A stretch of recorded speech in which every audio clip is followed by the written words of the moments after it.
Hello everyone, I am Dr. Srikanth Munna, consultant urologist and andrologist from V9 Hospitals. So ఇవాళ అందరూ తరచుగా అడుగుతున్న next question chronic pelvic pain మగవారిలో chronic prostatitis దీనికి treatment స్పెషల్గా shock wave థెరపీతో ఏం ఉపయోగం ఉంటుంది అనేసి. సో క్రానిక్ ప్రాస్టటైటిస్ అనేది జనరల్లీ ఎలా ప్రజెంట్ అవుతుందంటే చాలా సంవత్సరాలుగా చాలా నెలలుగా లోపల ఎక్కడో డీప్ ఏరియాస్లో ఇంటర్నల్ జెనిటేలియర్ నొప్పి రావటం కానివ్వండి, సెక్స్ చేస్తున్నప్పుడు పెయిన్ రావటం కానివ్వండి, సెక్స్ చేసిన తర్వాత వచ్చే వీర్యంలో బ్లడ్ కనపడటం కానివ్వండి, లేదా యూరిన్ ఇన్ఫెక్షన్స్ రిపీటెడ్గా రావటము, మందులు వేసుకున్నాక తగ్గిపోయింది మళ్ళీ వస్తోంది, సంవత్సరంలో 4-5 సార్లు వస్తోంది, యూరిన్ పోసేటప్పుడు రెగ్యులర్గా మంట ఉంటూనే ఉంటుంది, ఎన్ని మందులు వాడినా తగ్గట్లేదు.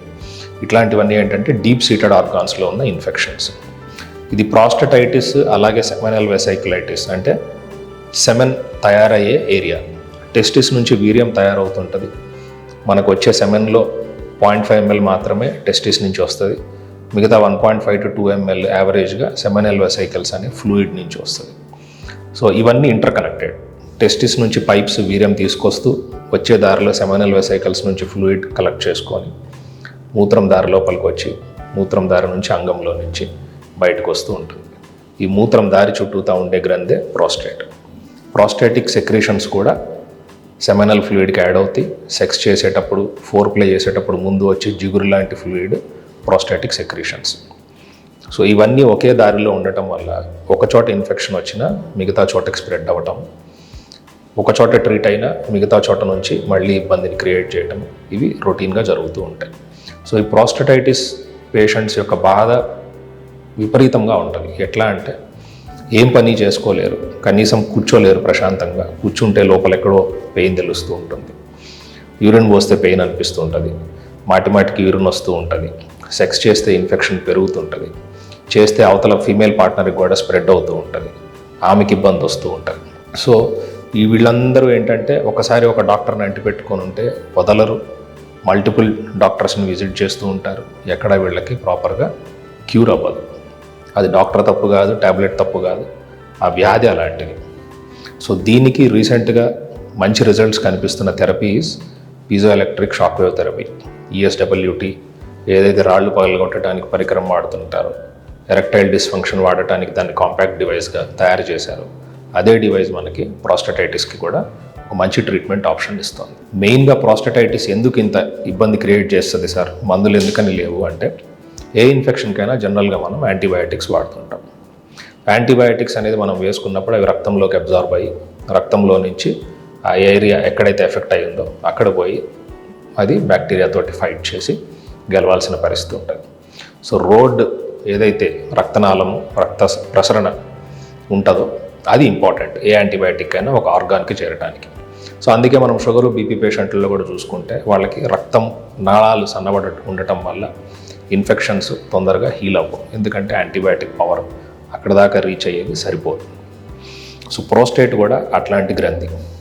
ఎందుకని అట్లా భగవంతుడు ఇచ్చాడు అంటే బయట నుంచి ఇన్ఫెక్షన్స్, బ్లడ్ బార్న్ ఇన్ఫెక్షన్స్ ఏదైతే వస్తుంటాయో ఆ ఏరియాకి రాకుండా ఉండటానికి. ఎందుకంటే అక్కడికి వస్తే ఒకసారి పోదు, అండ్ దాంతోపాటు స్పర్మ్ ఎఫెక్ట్ అవ్వటము, పార్ట్నర్ ఇంకొకళ్ళు ఎఫెక్ట్ అవ్వటము, పుట్టబోయే బిడ్డకి ఇన్ఫెక్షన్లు రావటం లాంటివి మదర్లో ఉన్నప్పుడు ఇట్లాంటివన్నీ ఉంటాయి. కాబట్టి ఇట్స్ అ ప్రొటెక్టివ్ మెకానిజం, దేవుడు అట్లా క్రియేట్ చేశాడు. బ్లడ్ సప్లై పెనట్రేషన్ కెపాసిటీ తక్కువ ఉంటుంది, దానికి ఒక పొర ఉంటుంది, దాని బయట నుంచి ఏది లోపలికి పెనట్రేట్ అవ్వనివ్వదు, మూత్రం దారికి మాత్రం కమ్యూనికేషన్ ఉంటుంది, రక్త ప్రసరణ చాలా తక్కువ ఉంటుంది. సో ఇట్లాంటప్పుడు మనం యాంటీబయాటిక్స్ ఎన్ని పెట్టినా ఆ ఏరియా ఇన్ఫెక్ట్ అయి ఉన్నప్పుడు అక్కడ దాకా పోవు. సో ఈ షాక్ వేవ్ థెరపీ వల్ల అడ్వాంటేజ్ ఏంటంటే ఈ షాక్ వేవ్స్ ఇది ఇన్వేసివ్ థెరపీ కాదు, బయట నుంచే ఇస్తాము. సో స్క్రోటంకి మోషన్ వచ్చే దారి, యానల్ కెనాల్ అంటాం కదా, మోషన్ వచ్చే పైప్కి రెండింటికి మధ్య గ్యాప్లో ఈ షాక్ వేవ్ థెరపీ అనేది మనం మామూలుగా అల్ట్రాసౌండ్ స్కానింగ్ చేయించుకుంటాం. ప్రోబ్, ఒక చిన్న ప్రోబ్ కడుపు మీద పెట్టి ఎట్లాగైతే స్కానింగ్ చేస్తారో అట్లాంటి ఒక ప్రోబ్ ఆ ఏరియాలో పెట్టడం, పర్టికులర్ ఫోకల్ పాయింట్స్ డిస్టెన్స్లో పెట్టి రఫ్గా 2000 to 2500 షాక్ వేవ్స్ ఇస్తాం. షాక్ వేవ్ అంటే అదేదో పెయిన్ఫుల్గా ఉండేది కాదు, నొప్పి వచ్చేది కాదు, దానివల్ల సైడ్ ఎఫెక్ట్స్ ఏమి ఉండవు. తర్వాత మూత్రంలో బ్లడ్ రావటము, వీర్యంలో బ్లడ్ రావటము, అంగస్తంభనకు సంబంధించిన సమస్యలు రావటము, మోషన్కి సంబంధించిన సమస్యలు రావటం, ఇట్లాంటివి ఏమీ ఉండవు. ఇవన్నీ అపోహలు. సో జస్ట్ టక్ టక్ టక్ అని సౌండ్ వస్తూ ఈచ్ షాక్ వేవ్ డెలివరేట్ అవుతూ ఉంటుంది. సో దీనివల్ల లోపల ప్రోస్టేట్ ఏరియాలో కొత్త రక్తనాళాలు తయారవుతూ ఉంటాయి. ఈ వాస్కులర్ ఎండోథీలియల్ గ్రోత్ ఫ్యాక్టర్ అనేది కొత్త రక్తనాళాలని సృష్టిస్తుంది. మనం పిండంగా ఉండి పిల్లవాడిగా తయారవుతున్నప్పుడు ఎట్లాగైతే రక్తనాళాలు తయారవుతాయో, ఒక ఏరియా ఎక్కడన్నా కట్ అయితే హీల్ అవడానికి ఎట్లాగైతే కొత్త రక్తనాళాలు వస్తాయో, అట్లాగే షాక్ వేవ్స్ వల్ల లోపల కొత్త రక్తనాళాలు తయారయ్యి అదే టైంలో మనం ఇచ్చిన యాంటీబయాటిక్ పెనట్రేషన్ పెరుగుతూ ఉంటుంది. ఇది first advantage. Second advantage pain. ఎన్నో నెలలుగా సంవత్సరాలుగా ఉన్న పెయిన్ ఇమ్మీడియట్ రిలీఫ్ ఈ క్రానిక్ ప్రాస్టేటైటిస్ పేషెంట్స్లో ఈ shock wave therapy single setting తోటి పెయిన్ రిలీఫ్ అవ్వటం, మళ్ళీ ఇన్ఫ్లమేషన్ పెరిగే కొద్దీ మళ్ళీ పెయిన్ రావటం ఇట్లాంటివి జరుగుతుంటుంది. సో రఫ్గా around 8 to 12 sessions. Each session generally 15 గంట 20 నిమిషాలలో అయిపోతుంది. వారం జనరల్లీ స్పేసింగ్ ఇస్తాము.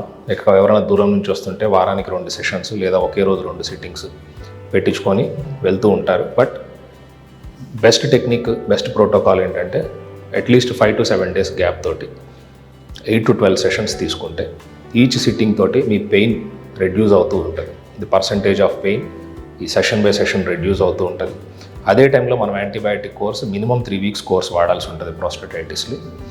సో ఆ 3 weeksలో ఈ 3 weeksని మనం సింక్ చేసి మందులు పెట్టుకుంటూ షాక్ వేవ్ థెరపీని ఇస్తే ప్రాస్టేటైటిస్ అనేది క్యూర్ అయ్యే అవకాశము, క్యూర్ కంప్లీట్లీ 100% రిజల్ట్ రాకపోయినా 90-80% అన్న మినిమం రిజల్ట్ రావటం, పేషెంట్ నార్మల్ లైఫ్ లీడ్ చేయటము, ఇన్ఫెక్షన్స్ తగ్గటము, అండ్ సెమెన్లో ఇన్ఫెక్షన్ తగ్గటం వల్ల కూడా ఫర్టిలిటీ ఇష్యూస్, అంటే పిల్లల కోసం ట్రై చేసే వాళ్ళకి వీర్యం కౌంట్ క్వాలిటీ తగ్గిపోయిన వాళ్ళకి కూడా ప్రాస్టేటైటిస్ అనేది కనుక కారణంగా మనం కనిపెట్టి వాళ్ళకి ట్రీట్మెంట్ ఇస్తే వీర్యం కౌంట్ క్వాలిటీ పెరిగి వాళ్ళు ప్రెగ్నెన్సీ వచ్చే అవకాశం రావడం కూడా జరుగుతాయి.